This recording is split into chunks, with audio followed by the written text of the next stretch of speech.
And our next speaker is Isuru Ranasinge, and he's looking at stopping the revolving door.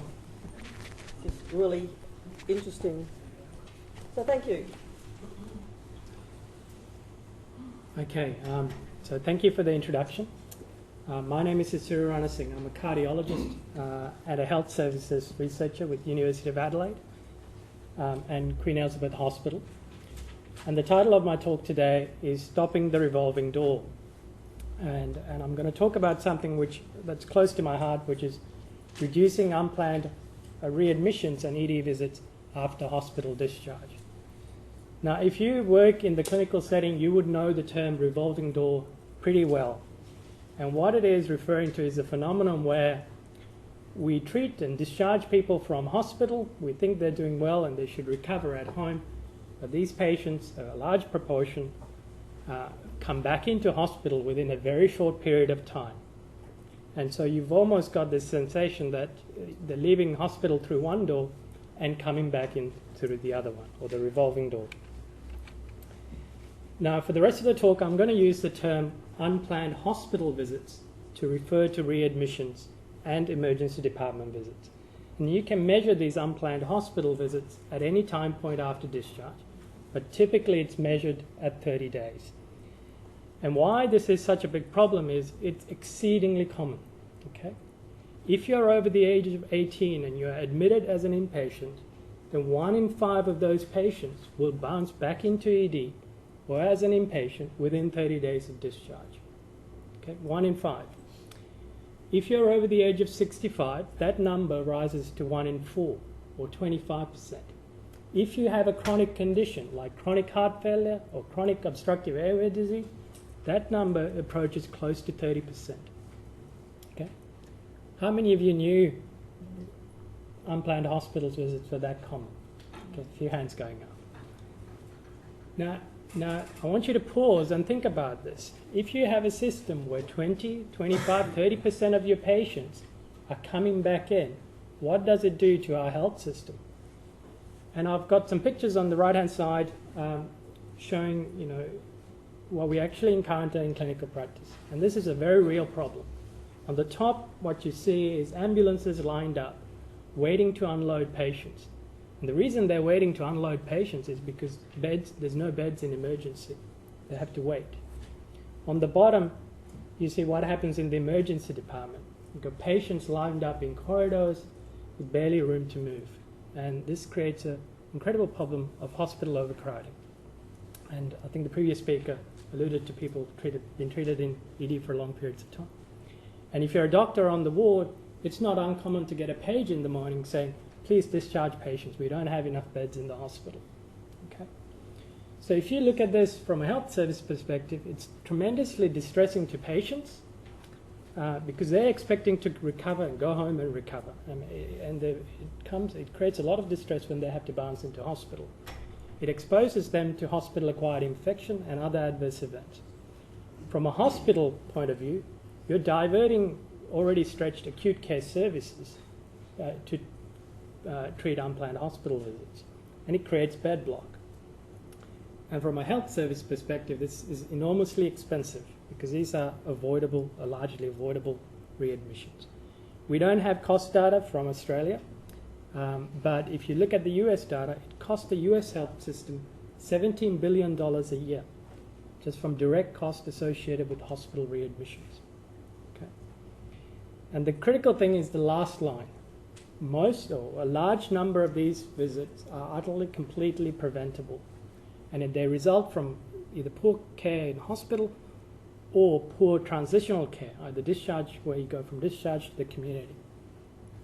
So this is a large amount of this is avoidable hospital visits. Now, I'm a person that does research on unplanned hospital visits. So these numbers are quite familiar to me. But I have terrible difficulty trying to convince people that this is such a big problem. And the biggest group of people I have trouble convincing are clinicians. And the reason, I think, is this. And this is one of the fundamental problems with assessing hospital visits. Unplanned hospital visits are largely invisible to clinical care teams. So let me explain this a bit further. If I'm a specialist and I see 100 inpatients and I discharge 100 patients, I expect about 20 of those patients to come back to hospital. And those are the numbers I showed you before.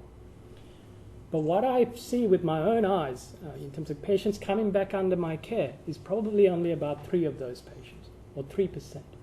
And so I walk away with an apparent readmission rate, or thinking that I have a readmission rate that's actually 3%, much lower than what's in the literature, much lower than what's written in a paper. And it happens because of this problem. So when patients come back, about a third of the readmissions or unplanned hospital visits occur to a different hospital. And I don't see those, right? So if patients end up in a different hospital, you don't necessarily see those patients and you don't see it on the system. About a third more of those patients come into emergency and they're treated by the ED doctors and sent home. And again, if you're a specialist in the hospital, you don't necessarily get a call from ED or necessarily have a reason to see those patients. So I don't actually see those. And the remaining ones, well, if you look at what patients come back in with, they come back in with a whole range of different diagnoses that are often unrelated to the initial admitting diagnosis.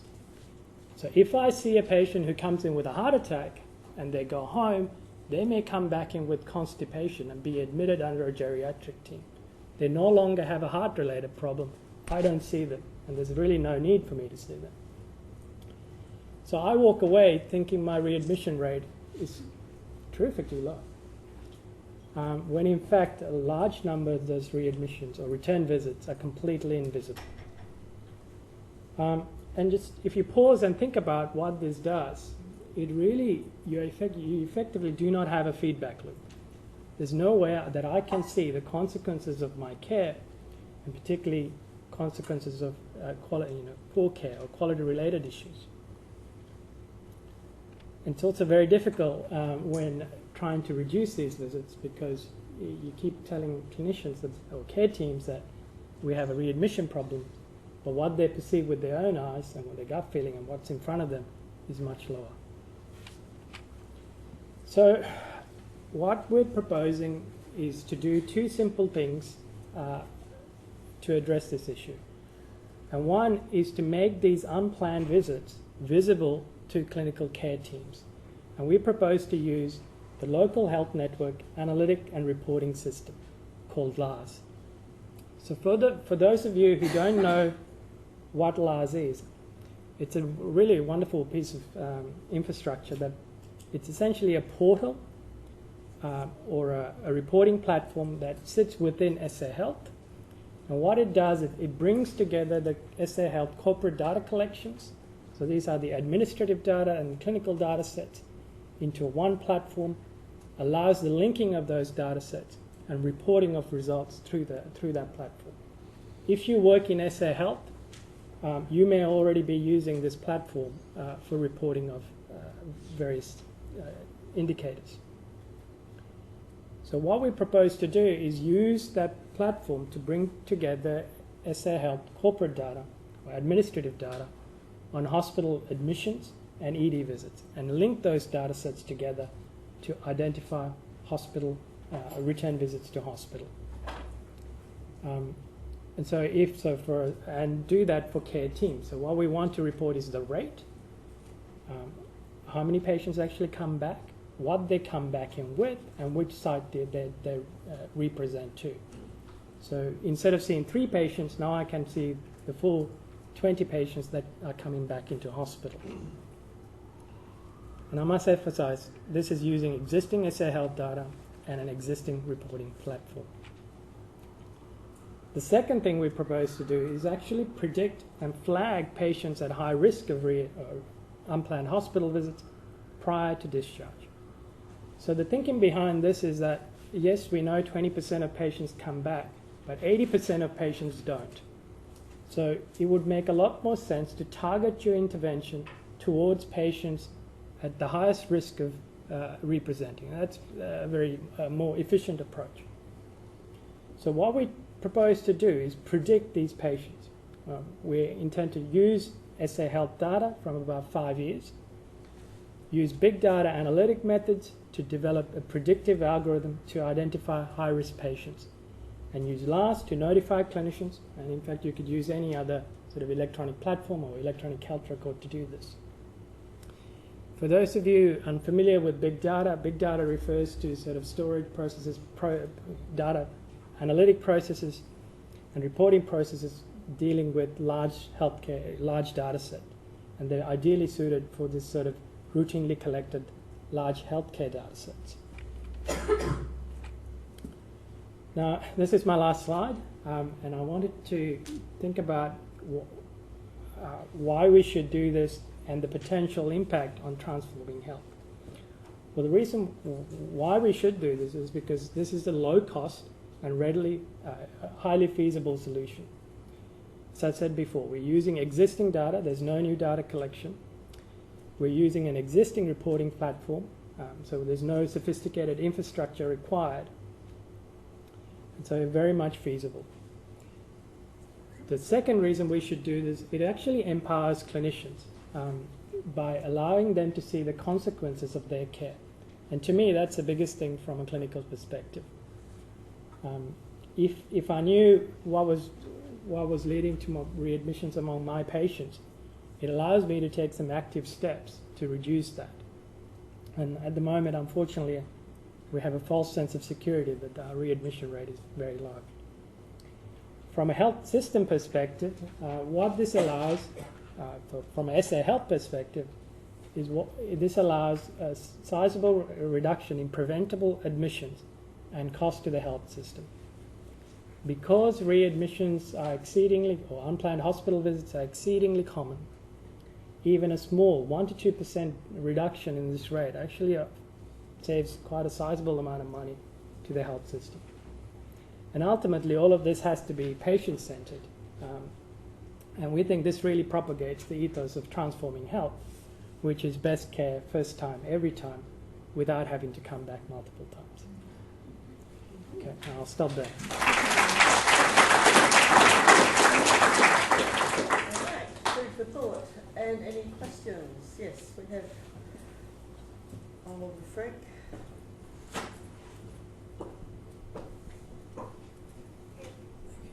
Yeah, I'm Oliver Frank. I'm a GP 3 days a week, a researcher at University of Adelaide 2 days a week.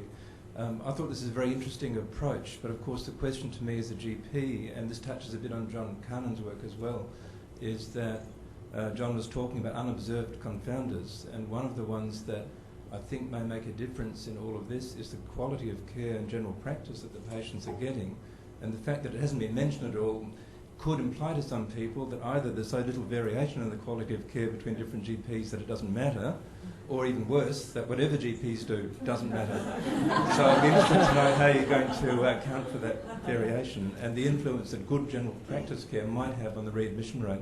For instance, the patient who comes back with constipation, does somebody really have to be admitted to a public hospital because Absolutely. they're constipated? So that's a really important point. So one of the biggest, probably the most important reason that leads to readmission is transitional care from hospital to community. And unfortunately, that's something we don't do well broadly as clinicians. About half the patients who come back into hospital have no contact with the physician after their discharge. So they don't end up seeing, we don't get these patients to see their family doctors, in fact, because half of them don't have any physician contact. So we have major issues,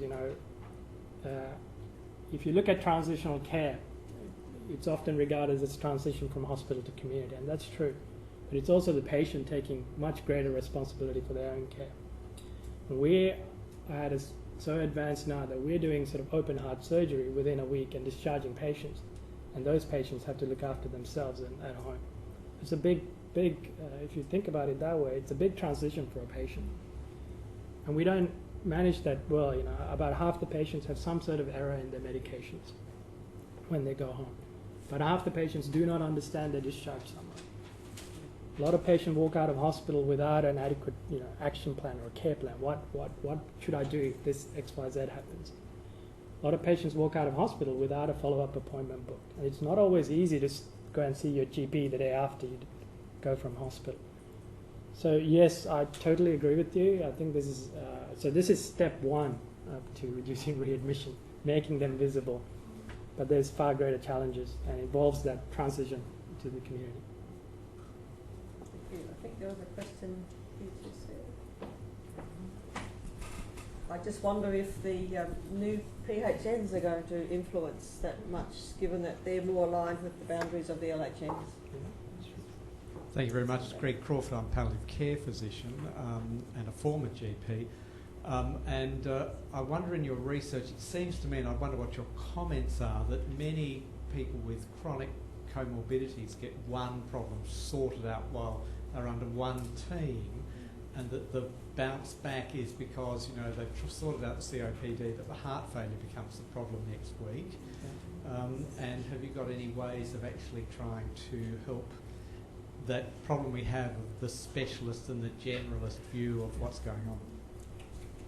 That is very correct, and that's actually one of the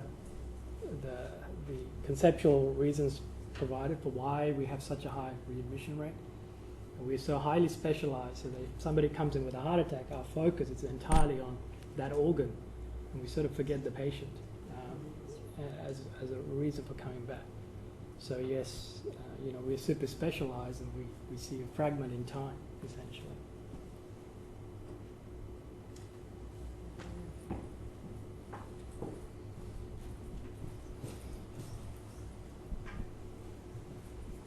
Hi, Julie Marker from Cancer Voices. I thought one of the purposes of today was to try and encourage some discussion about the methodology and perhaps some suggestions from the audience as to how alterations perhaps could be made to the studies. So I was wondering, in terms of stakeholder engagement, from what we've heard, whether there could perhaps be quite a lot more interaction between the different players that are involved, both with perhaps some consumer engagement around the sorts of challenges that they experience when being discharged home, and how could that be addressed. You know, we heard a little while ago about the patient journeys, mapping those, and thinking about whether those kinds of qualitative interventions could perhaps be just undertaken on an occasional basis that would inform quite a bit, and also involving the GPs and perhaps all those multiple other specialists that are invisible in many of these patients' inpatient admission. Yeah, so there's lots of questions in there, but look, I think this is something really important, and the person who introduced me to LARS is Michelle McKinnon, who's the Director of Safety and Quality, and it's a wonderful system. I didn't even know that existed until I met with her, and so there are systems and data sources within SA Health to leverage, and in fact I don't think that's a system that's widely available in other states. I recently came here from the US, and I haven't even seen a system like that within many of the hospitals in the US, so it is a wonderful system which we should take leverage. Collaboration is really important. Patient representation is phenomenally important if you're going to do anything quality related, because it has to be patient-centered. And where you have a patient rep or patients themselves on this sort of work, you often lead to much more patient-centered outcomes. So I agree with you that. And we would be very happy to collaborate with anyone who's interested in that area.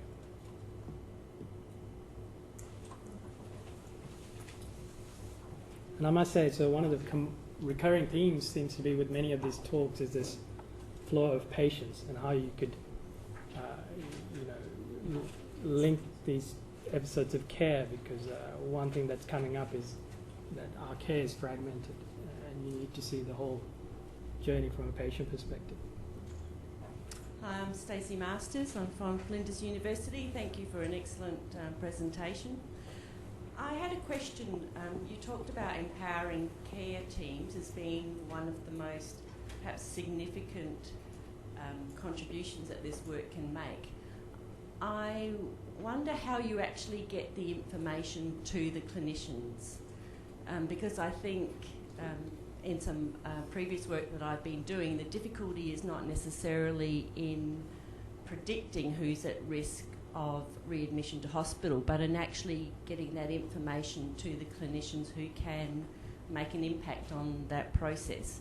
And certainly Oliver Frank was talking about how general practice fits into that picture, and I wondered, how do you share that information with general practitioners who have the majority of care for those patients?